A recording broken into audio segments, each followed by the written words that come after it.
नमस्कार शेतकरी बांधवांनो, तुमच्याकडे बटाटा पीक आहे का? एक साधारणपणे जर बटाटे पीक 2 महिन्याच्या आसपास झालेलं असेल आणि त्यामध्ये जर जमिनीमधील जर अळी असेल, समजा बटाट्याला डॅमेज करू शकते. त्याचबरोबर बऱ्याचशा बटाट्यांमध्ये डाग पडत असतो, बुरशीचा जो डाग पडत असतो, तर तो पडू नये त्यासाठी आपण एक साधारणपणे बटाटा पीक एक 2 महिन्याच्या आसपास झाल्यानंतर पाण्याचं नियोजन व्यवस्थित करणं खूप गरजेचं असतं. त्याचबरोबर 1 एकर क्षेत्रासाठी ड्रीपद्वारे ते व्यवस्थित लिहून घ्या.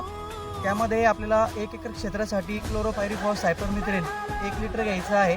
त्याचबरोबर आपल्याला त्यामध्ये मेटलॅक्झिल 35% वालं जे असतं, समजा मॅट्रिक्स नावाने पण मार्केटमध्ये मिळत असतं, तर ते आपल्याला 500 ग्रॅम घ्यायचं आहे.